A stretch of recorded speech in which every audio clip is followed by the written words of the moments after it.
বিসমিল্লাহির রহমানির রহিম। আসসালামু আলাইকুম। সবাই কেমন আছেন? আশা করছি সবাই অনেক অনেক ভালো আছেন। আজকের ব্লগটা সাজিয়েছি চাঁদ রাত এবং চাঁদ রাতের আগের দিনের। আমরা সব ফ্রেন্ডরা মিলে বাইরে একটু খাবার খেতে গিয়েছিলাম, যেটার নাম ছিল সাদ দেশি কুজিন, যেটা আই থিঙ্ক ওয়ারেনে পড়েছে। আপনারা জাস্ট সার্চ করলেই কিন্তু পেয়ে যাবেন। আর এই ব্লগটা কিন্তু আমি লাইক ভাবছিলাম দিব না, বাট ভাবলাম না, দিয়ে দিই, একটা মেমোরি থাকলো। আমরা ঈদের পর এত শরীর খারাপ ছিল সবার। তারপর হচ্ছে গিয়ে ঈদের ঠিক ২ দিন ৩ দিন পর থেকেই আমরা সবাই অসুস্থ ছিলাম বাসার। আমি, এইডেন, আজান। ওই সামান্য ঠান্ডা, জ্বর এগুলাই ছিল। তো ওইটার কারণে আসলে ভয়েস ওভার বা মানে কিছুই দিতে পারছিলাম না। তো ভাবলাম এখন যেহেতু আমরা ভালো আছি সেইজন্য হচ্ছে গিয়ে এই ব্লগটা শেয়ার করি। লাস্টের চাঁদ রাতের ব্লগ ছাড়া আসলে ঈদের ব্লগটা দিতেও ইচ্ছে হচ্ছিল না। তো যাই হোক, আমরা এসেছি যেই রেস্টুরেন্টে, সেটা হচ্ছে গিয়ে সাদ ইন্ডিয়ান দেশি কুজিন। তো আলহামদুলিল্লাহ তাদের খাবার-দাবার ছিল বেস্ট। আমি মিশিগানের মধ্যে বলব যতখানে খেয়েছি লাস্টের এই দিনের খাবারটা ছিল বেস্ট, বেস্ট, বেস্ট। আলহামদুলিল্লাহ প্রত্যেকটা খাবার এত মজা ছিল যেটা বলবার না। I wish আমরা রমাদানের আরো আগে আসতে পারতাম। তো ইফতারের জন্য লং লাইন দেখতেই পাচ্ছেন। আর আমি জানি না, ২৮ রোজাতে যেহেতু এটা গিয়েছিলাম, আমি বারবার অনেক বেশি লাইক আমার খারাপ লাগছিল যে ইস, আগে যদি এইখানে আসতাম, আগে যদি এইখানে আসতাম। কারণ খাবারগুলো ছিল ফ্রেশ, এত মজার ইফতার মনে হচ্ছিল একদম নিজের বাসার লাইক কিচেনে বসে খাচ্ছি। আর ওদের তিহারি, উফ, জাস্ট ওয়াও! অনেক দিন পর আমার কাছে মনে হয়েছিল আমার আম্মার হাতের বাংলাদেশের আখনি পোলাও যেটা, সেটা খাচ্ছি। এত মজা ছিল, এত মজা ছিল। এখন অনেকেই বলবেন, হয়তোবা অনেকের কাছে ভালো নাও লাগতে পারে, বাট আপনারা অল ওভার তাদের রিভিউগুলো একটু দেখবেন। খাবার যারাই মানে খেয়েছেন সবাই অনেক পছন্দ সহকারে খেয়েছেন। খাবারগুলো আসলে অনেক মজা ছিল। তো এখন আবার আমার রিভিউ দেখে যদি আপনারা খান, গিয়ে আবার ওই সময় মজা নাও লাগতে পারে। সো এটা একেকজনের উপর একেক রকম ভেরি করে। সবার টেস্ট বাড আসলে সমানও না। বাট আমি অলওয়েজ, আমার যদি কোনো রেস্টুরেন্টে খাবার আমার পচা লাগে, আমি কোনো রিভিউ-টিভিউ কিচ্ছু দেই না। বিশ্বাস করেন, আমি চাই না তাদের লাইক আমার জন্য কোনো পাবলিসিটি, মানে আমার পাবলিসিটির জন্য ২-১ জন যারাই দেখছেন এখন এসে অনেকেই বলবেন আমার আর কতজনই বা ইয়ে, বা যাই হোক যতজনই আছেন, এটলিস্ট মিশিগানের মধ্যে আলহামদুলিল্লাহ অনেকেরই ভালোবাসা পাচ্ছি এবং পেয়ে যেতে চাই আগামী যতদিন বেঁচে থাকি। তো এখানে খাবারগুলো আসলে অনেক মজা। তো আপনারা গিয়ে একটু বুঝে শুনে ভালো করে রিভিউ দেখে গিয়ে খাবেন। কিন্তু আমি বলব খাবারগুলো ছিল জাস্ট ওয়াও!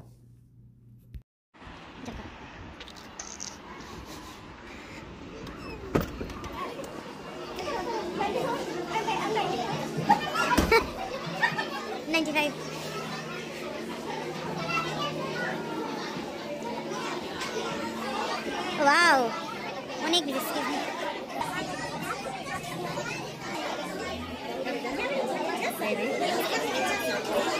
ইফতার করে এখন আমরা ডিজার্টের জন্য ফারহাদ সুইটসে আসছি।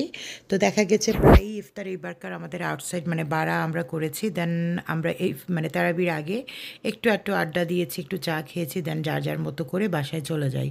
তো এবারকার রোজা দেখতে দেখতে চলেই গিয়েছে, ঈদও চলে গিয়েছে। তো এটা ছিল পরের দিন। আমি আসছি আমার চুলটাকে একটু কালার্স করাতে। আমি অনেক দিন যাবৎ হাইলাইটস করি নাই, তো সেজন্য আসছি। আজকে আসছি হচ্ছে গিয়ে লিকুইড স্যালন, যেটা হচ্ছে গিয়ে ব্রুমফিলে পড়েছে। এবং আজকের হেয়ার স্টাইলিস্ট যিনি, উনি হচ্ছেন কি আমাদের একজন সিলেটি আপু। উনার সাথে পরিচয় হয়েছে ভ্যালেটসের একটা মেলাতে। ভ্যালেটসের যে মেলাটা রিসেন্টলি গেল, তো ওইখানে কিন্তু আপু আসছিলেন আমার স্টলে, এসে উনার কার্ডটা দিয়েছিলেন। সামহা ওই কার্ডটা ফেলে দিয়েছিলাম, মানে পাই নাই খুঁজে। দেন আপুর সাথে লাইক অনেক খোঁজাখুঁজির পর পেয়েছি। এবং আলহামদুলিল্লাহ আজকে আপুর সাথে যা যা করেছি শেয়ার করব। আর সবচেয়ে ভালো দিক হচ্ছে আপু কিন্তু বাসায় করেন। যারা হিজাবি আপুরা আছেন, কমফোর্টেবল না সেলুনে এসে করার জন্য, তারা কিন্তু চাইলে আপুর বাসা থেকে সব ধরনের ট্রিটমেন্ট নিতে পারবেন। এবং আপনারা যারা নুসরাত ব্লগস থেকে যাবেন, নুসরাত ট্রেন ইউজ করলে কিন্তু আপুর ফুল সার্ভিসের উপর 10% কিন্তু ডিসকাউন্ট পেয়ে যাবেন। তো চলুন আপুর সাথে একটু কথা বলি। না না, হ্যালো, আসসালামু আলাইকুম। তো এই হচ্ছে গিয়ে আমার হেয়ার স্টাইলিস্ট। তাও আমাদের সিলেটি আপু। তো সবাই হচ্ছে গিয়ে আপুর পেজটা ভিজিট করবেন, আমি সব কিছু আমার ডেসক্রিপশন বক্সে দিয়ে দেবো। এবং আমার হেয়ারের লুকটা কেমন হয়েছে আপু কিন্তু বাসা থেকে করেন, যারা হিজাবি আছেন তারা বাসা থেকে। আপু একটু বলেন কিছু। হ্যাঁ, আমি বাসা থেকে করি। আমার সব ধরনের সার্ভিস দেই, ক্যারাটিন থেকে ধরে যে কোনো সার্ভিস, ওয়েডিং আপডোজগুলো করি, সবগুলো করি এখানে। আমি স্পেশালাইজ উইথ আপনার হাইলাইটস, বালিয়াস এগুলো বেশি পছন্দ করি, বাট সব ধরনের হেয়ার সার্ভিস আমার কাছে আছে। ইনশাল্লাহ আপনারা সবাই আসবেন। ইনশাআল্লাহ। আবার নুসরাত ব্লগস থেকে যদি আপনারা যান 10% কিন্তু ইয়েস, ডিসকাউন্ট পাবেন। ডেফিনেটলি। তো বাট ইনশাআল্লাহ আমাকে বলতে হবে যে আপুর ব্লগ নুসরাত, থেকে। হ্যাঁ আমার কোড নাম্বার ইউজ করতে হবে অবশ্যই। সেটাই। ওকে, তাহলে দেখা হচ্ছে একটু পর। তো এখন আসছি হচ্ছে গিয়ে আইব্রো থ্রেডিংয়ের জন্য। এই আপুটা হচ্ছে ওয়ারেন, মানে উনি করেন। তো উনার বাসার যদি অ্যাড্রেস নিতে চান বা উনার কাছে যদি আপনারা আইব্রো থ্রেডিং করতে চান, অবশ্যই আমাকে ইনবক্স করবেন যারা মিশিগানে আছেন। চাইলে কিন্তু বাসায় গিয়ে আপনার বাংলাদেশের মতো হেয়ার কাট, থ্রেডিং, ফেশিয়াল এগুলোও কিন্তু করতে পারবেন। তো আজকে আসলে অনেক কিছু ছিল। তারপর এখান থেকে গিয়ে একটু রান্নাবান্না করব। দেন আবার আমি হচ্ছে গিয়ে চাঁদ রাতের জন্য যাব। আজকে লাইক কি বলে মেহেদি মাখবো। তো সেজন্য তাড়াহুড়ার মধ্যে সব কাজগুলা করছি। তো এখানে ছানাটা যদি বানিয়ে রেখে দেই, ইফতারের ঠিক পরপরই হচ্ছে গিয়ে আমি মিষ্টিগুলা বানিয়ে নিব। এইবার প্ল্যান আছে অনেক টাইপের মিষ্টি বানানোর। তো আই উইশ আমি আপনাদের সাথে লাইক রেসিপিসগুলো শেয়ার করতে পারতাম। এখানে অনেকগুলো রেসিপি আসলে আমি লাইক ভিডিও করেছিলাম, কিন্তু ওই যে সময় স্বল্পতার কারণে, প্লাস হচ্ছে আমরা সবাই ঈদের 4 দিন পর থেকে এত বেশি অসুস্থ। এইডেন, আজান ওরা তো ঈদের মনে হয় 2 দিন পর থেকেই তাদের গলায় ব্যথা, তারপর হচ্ছে জ্বর। আমার আবার মাইগ্রেনের অনেক মানে বাজে একটা অবস্থা গিয়েছে। বাট আলহামদুলিল্লাহ এবারকার ঈদে অনেক ঘোরাঘুরিও করেছি, যদিও বা সিক ছিলাম। বাট ঈদের প্রথম 3 দিন কিন্তু আমরা অনেক লাইক বাইরে গিয়েছি, ফ্যামিলি, ফ্রেন্ডস অ্যান্ড ফ্যামিলির সাথে লাইক হ্যাং আউট হয়েছে। তো এখানে এই যে দেখেন গুড়ের হচ্ছে গিয়ে রসমঞ্জুরি মিষ্টি যেটা। তো আই থিঙ্ক এটার আমি রেসিপি দিয়েছি কিনা আমার ঠিক মনে নাই। যদি না দিয়ে থাকি ইনশাল্লাহ আপনাদের জন্য এই রেসিপিটা আমি শেয়ার করব। আর এই যে দেখেন মাওয়া দিয়ে কোট করে নিয়েছি। মাশাল্লাহ এই মিষ্টিটা কী যে মজা হয়েছিল, আমার নিজের মিষ্টি নিজেরই তারিফ করতে ইচ্ছে করছে। কারণ আমি এই মিষ্টিটা আসলে এত মজা হয়েছে, গুড়ের একটা স্ট্রং একটা ফ্লেভার আসছিল, প্লাস হচ্ছে গিয়ে মানে মুখে দেওয়া মাত্রই হচ্ছে একদম মিলিয়ে যাচ্ছে। আর যখনই আমি দেখলাম চুলাটা খালি আছে, আমি চটপটি বসিয়ে দিয়েছি 2টা পাতিলে, কারণ একটু পর আমি লাইক চাঁদ রাতে চলে যাব। তো ভাবছিলাম যেটাই হয়ে যাবে সেটাই আমার জন্য ভালো। তো এই যে দেখেন আমরা চাঁদ রাতে চলে আসছি, আর এটা ছিল ওয়ারেনে আড্ডা মিউজিক অ্যান্ড ক্যাফে। তো এখানে হচ্ছে গিয়ে শারমিন আপু মেহেন্দির একটা মানে চাঁদ রাতের একটা আয়োজন করেছিলেন, সেই জন্য আসলে আসা। আর এই যে এখানে আমার সব ফ্যামিলি মেম্বার, আমার মামি শাশুড়ি, তারপর হচ্ছে গিয়ে খালা শাশুড়ি, ওনারা সবাই এবং আমার ননদরা মিলে আমরা আসছি এখানে মেহেন্দি দিতে। তো এবারকার ঈদটা অনেক লাইক ভালো লাগছে, মনে হচ্ছিল যে ঈদ ঈদ একটা ব্যাপার। আর এই যে দেখেন আমি আবার হাসছিলাম যে আমি মেহেন্দি মেখে আবার কাজ কিভাবে করব। তো পরে ভাবলাম না, মেহেন্দি মেখে হচ্ছে গিয়ে আমি গ্লাভস দিয়ে হচ্ছে গিয়ে আমি ইয়ে করব, লাইক কাজটা সব কিছু করব। তো এই আপুটা আরফা নাম উনার, উনি হচ্ছে কি অনেক সুন্দরভাবে মেহেন্দি দিয়ে থাকেন। আপনারা যদি উনার কোনো লিঙ্ক চান অবশ্যই আমাকে জানাবেন, আমি আমার ডেসক্রিপশন বক্সে দিয়ে দিব। আর আড্ডাতে যাওয়ার পর আমার নাসিমা সিম্পল লাইফের নাসিমা আপুর সাথে দেখা হয়েছে ফার্স্ট টাইম। তো অনেক ভালো লেগেছে। থ্যাংক ইউ সো মাচ আপু। আপনি আসলে অনেক অমায়িক বা অনেক সুন্দর করে কথা বলেন। Thank you so much. ইনশাল্লাহ ইন ফিউচার আপনার সাথে আবারও দেখা হবে। আর এই যে একজন একজন করে আমাদের মেহেন্দি লাইক দেওয়া স্টার্ট, আমি 2টা হাতেই সুন্দর করে দিয়েছি। তারপর হচ্ছে গিয়ে আমাদের এখানকার ওয়ার্নের যিনি হচ্ছেন মেয়র লরি স্টোন, উনিও কিন্তু চাঁদ রাতে মেহেন্দি মাখতে মানে মেহেন্দি দিতে এসেছেন। তো একটা জিনিস অনেক ভালো লেগেছে, ডিফারেন্ট কান্ট্রির হয়ে, ডিফারেন্ট রিলিজিয়াসের হয়ে তারপর আমাদের সাথে ঈদ উদযাপন বা চাঁদ রাতটা উদযাপন করার জন্য আসছেন। অনেক ভালো লেগেছে। Hello, welcome back. বাসায় চলে আসছি। বাসায় এসে আবার তাড়াতাড়ি করে কাজে স্টার্ট দিয়েছি। আর এই যে দেখেন আমার মেহেন্দি মাশাআল্লাহ অনেক সুন্দর হয়েছে, তাই না? আমি এই হাতটাও দেখাই, 2 হাতই সেম দিয়েছি। এইবার মনে হচ্ছে আমার চাঁদ রাত, অনেক বছর পর, অনেক বছর না অ্যাকচুয়ালি, বাংলাদেশে মনে হয় লাস্ট দিয়েছিলাম আর এই দিলাম।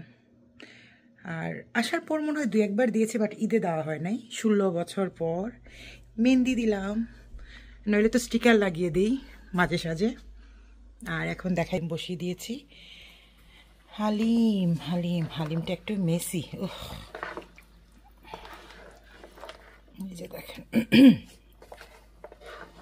আমার হাতে এত সুন্দর লাগছে মেহেন্দি, মাশাআল্লাহ। আর কালার দেখেন, যদিও বা আমি ইনস্ট্যান্ট ব্যবহার করেছি, কারণ আমার ওই ন্যাচারালগুলা অনেক সময় লাগে, ওইটা আমার ভালো লাগে না। বাট এটাও মোটামুটি সময় লেগেছে ড্রাই হতে। আর আমি এখনো হাতও ধুই নাই। এইবার না হালিমে কি হয়েছে দেখেন, এত মাংস, ডালের পরিমাণ কম। এখন চিন্তা করছি আরেকটা পাতিলে নিয়ে নিব কিনা, কারণ পানিও তো দিতে হবে। এখনো পানি দিই নাই, জাস্ট এগুলাকে করছি, কারণ এগুলা ডাল এখনো ফুটে নাই, মাত্র দিছি। আর এইখানে হচ্ছে গিয়ে চমচম মিষ্টিটাও রেডি হচ্ছে। আর এইবার হচ্ছে গিয়ে হালিম, এইখানে তো একটা পাতিল দেখিয়েছি আমি, টোটাল হচ্ছে গিয়ে 6 প্যাকেট হালিমের যে মিক্সটা থাকে সেটা দিয়ে বানিয়েছি। তো আমার টোটাল হচ্ছে গিয়ে 4টা বড় যে ফুল সাইজের ট্রে থাকে সেটা হয়েছে। আর এই যে 2টা পাতিলে 2 ধরনের মিষ্টি। তো আমি একটু দেখাই, আমার কিন্তু আরও মিষ্টি রেডি হয়ে গিয়েছে। এই যে দেখেন, এখন কিন্তু ঘড়ি একদম সকাল 5টা বা 6টার মতো হয়ে গিয়েছে। আমি এখনও পর্যন্ত মিষ্টিই বানাচ্ছি এবং চটপটি বানাচ্ছি। তো এই হচ্ছে মিষ্টি, আলহামদুলিল্লাহ অনেক ধরনের মিষ্টি এখানে বানিয়েছি। এই যে হোয়াইট স্পেশাল যেটা আমার নিজের রেসিপি সেটা। তারপর হচ্ছে গিয়ে এখানে ব্রাউন কালার যে বালিশের মতো দেখা যাচ্ছে সেটা হচ্ছে চমচম। তো এটা হচ্ছে গিয়ে ক্যারামেল চমচম, যেটা হচ্ছে গিয়ে নতুন বানিয়েছি এইবার, মানে ঈদের জন্য। তারপরে যে গুড়ের মালাই চপ আছে, রসমালাই আছে, অনেক ধরনের মিষ্টি আলহামদুলিল্লাহ আসলে বানিয়েছি। তো এখন এগুলো একটু ভেজানো থাক। আর সকালবেলা এটা, যেমন আমি ইয়ের নামাজ পড়ে এসে, মানে ঈদের নামাজ পড়ে এসে এগুলাকে সুন্দর করে একটা প্লেটে তুলে নিব। এটা হচ্ছে গিয়ে পুরাবাড়ি চমচম, এটা হচ্ছে গিয়ে গুড়ের মালাই চপ। তো সবগুলা মিষ্টি আলহামদুলিল্লাহ হয়ে গিয়েছে। আর এখানে আছে আরও কিছু স্পেশাল যে মিষ্টিটা থাকে সেটা, কারণ এই মিষ্টির ডিমান্ডটা হচ্ছে গিয়ে একটু বেশি আমার বাসায়। তো সবচেয়ে মজার ঘটনা হচ্ছে গিয়ে ঈদের দিন কিন্তু আমি অনেকগুলা মিষ্টি বের করতে ভুলে গিয়েছি। তো এখন হচ্ছে এগুলো বসে বসে আমি নিজেই খাচ্ছি। তো যাই হোক, এই হচ্ছে গিয়ে মিষ্টি, এবং আরও যা যা কাজ আছে সেগুলোও একটু সেরে নিব। আর এই মিষ্টিগুলো হচ্ছে গিয়ে আমি গতকালকে বানিয়েছিলাম। জাস্ট আজকে হচ্ছে গিয়ে আমি মাওয়া দিয়ে কোট করে নিয়েছি। এইখানে অলমোস্ট হচ্ছে গিয়ে কত পিস মিষ্টি হবে? অলমোস্ট এইখানে প্রায় 70 পিসের মতো মিষ্টি হবে। তো যেহেতু আমার বাসায় অনেক মানুষজন আসেন, তো সেই কারণে এই মিষ্টিগুলো আসলে আমার কাছে মনে হচ্ছে কমই হয়ে যাবে এইবার। তো এখন দেখা যাক, আল্লাহ ভরসা। আর এই যে দেখেন, একটা মিষ্টি আমি খেয়ে দেখাচ্ছি। আমি প্রত্যেকটা মিষ্টিতে রাউন্ড, মানে গোল একটা মিষ্টি আমি ১ম এ দেই, যাতে করে এটা ফেটে যাবে কিনা দেখার জন্য। তো ওই মিষ্টিটা হচ্ছে গিয়ে আমি খাই। আর কিন্তু একটা মিষ্টিও আমি মুখে দিয়ে দেখি না। কারণ হচ্ছে গিয়ে নিজের হাতের আসলে মিষ্টি বানানোও যায়, মানে বানানো যতটুকু যায়, বাট খেতে ইচ্ছে করে না। তো আমি মিষ্টি-টিষ্টি রেডি করার পর বাসায় একটু ডেকোরেশন করেছি। আবার হচ্ছে গিয়ে এখানে আমি একটু পাস্তা বানিয়ে নিচ্ছি এইডেনের জন্য। ওর জন্য লাজানিয়া বানিয়েছি, বাট আমি জানি না সে খাবে কিনা। তো দেখা গিয়েছে বাচ্চারা হচ্ছে আমার লাজানিয়াটা অনেক বেশি পছন্দ করে। লাজানিয়ার রেসিপি আছে, এখানে আর দেখাচ্ছি না। এখন কিন্তু ঘড়ি বাজে 7:30। সকাল হয়ে গিয়েছে, আমি এখনো অবধি ঘুমাই নাই। আমি ঘুমাবো না আজকে। যেহেতু ব্লগটা ঈদ তো শেষ হয়ে গিয়েছে, সো আমি আসলে ওইদিন আর ঘুমাইও নাই। আমি একদম আজকে, মানে আমি ঘুমাতাম যদি, তাহলে ঈদের নামাজটা মিস হয়ে যেত। সো ঈদের দিন হচ্ছে গিয়ে আমি কি বলে, এই ১ম বার আমি ঈদের জামাতে নামাজ পড়েছি আলহামদুলিল্লাহ। অনেক ভালো ফিল করেছি এবং অনেক ভালো লেগেছে। তো এখানে আমি কিছু পাস্তা বানাবো, আমি রেসিপি দিচ্ছি না, জাস্ট আমি আপনাদের সাথে অল্প একটু শেয়ার করছি। আর ইনশাআল্লাহ এই ভ্লগের পর ঈদের ভ্লগটাও আমি দিয়ে দিব, এডিট করা হয়ে গিয়েছে। সো অল্প টুকটাক বাকি আছে, চিন্তা করছি আমাদের একটা ঈদ পূর্ণমিলনী হয়েছে সেটাও অ্যাড করব কিনা। তো যদি করি তাহলে তো অবশ্যই দেখতে পাবেন। আর এই ব্লগে হচ্ছে গিয়ে আমি আর বেশি কিচ্ছু আসলে লম্বা করব না। যা, যা করেছি ইনশাআল্লাহ কালকে আপনারা ঈদের ব্লগে দেখতে পাবেন। আমি এত তাড়াহুড়া করছিলাম মনে হচ্ছিল টাইমটা খুব তাড়াতাড়ি চলে যাচ্ছে। কারণ এই রান্নাবান্না শেষ করে মিষ্টি তো রেডি করে ফেলেছি। চটপটিও বানিয়ে নিয়েছি, তারপর হালিমও বানিয়ে নিয়েছি এবং লাজানিয়া অনেক কিছুই করেছি। তার উপর পাস্তাও বানিয়েছি। স্পাইসি একটা পাস্তা বানিয়েছি সেটা অনেক মজা হয়েছে। তো আমার কাছে মনে হচ্ছিল যে কাজটা মনে হয় আর শেষ করতে পারছিলাম না, সকাল হয়ে যাচ্ছে। কারণ রান্নাবান্নার পর কিচেন ক্লিনিংয়েরও একটা ব্যাপার আছে যেহেতু মানুষ সারাদিন আসবে। এখন আপনি যদি কিচেনটা অগোছালো থাকে সেটাও দেখতে ভালো লাগে না। তো আমি চাচ্ছিলাম যত তাড়াতাড়ি করে শেষ করতে পারবো বাট ততই বেশি কাজ অগোছালো হচ্ছে। তো এই যে এইখানে হচ্ছে গিয়ে আমি কিছু টাকোস বানাবো। টাকোসের কিমাটা রেডি করছিলাম। আবার ওপর পাশে হচ্ছে গিয়ে নুডলসের জন্য, পাস্তার জন্য সেটা ইউজ করছিলাম। তো আমি আবার এই যে এখানে রেসিপিও নিচ্ছিলাম। পরে ভাবলাম না, রেসিপি যদি দেখাইতে যাই আমার আর আজকের ঈদের দিন মানুষ চলে আসবে। তো সেজন্য হচ্ছে গিয়ে ঝটপট করে যাই পারছি তাই করছিলাম। আর ঈদের দিন আমার বাসায় কি পরিমাণ মানুষজন আমার বাসায় আসেন আলহামদুলিল্লাহ। যারা আমার প্রিভিয়াস ঈদের ব্লগ বা আমার ব্লগে অনেক দিন থেকে ফলো করেন তারা জানেন। এইবারও সেম, তার কোনো ব্যতিক্রম না আলহামদুলিল্লাহ। আমার বাসায় এত, এত মানুষজন আসছেন। আম আমি তো লিটারেলি মানে আমি কাউকে বসার জন্য বলতেই পারছিলাম না। কারণ যতজন বসা ছিলেন তার থেকে ৩ ততজন দাঁড়ানো ছিলেন। আমাদের বাসা হচ্ছে গিয়ে ৩ টা ফ্লোরে। আমার বেসমেন্ট, মেইন ফ্লোর এবং উপরের তলা। ৩ টা মানে এই তালাই হচ্ছে গিয়ে মানুষের জায়গা হচ্ছিল না।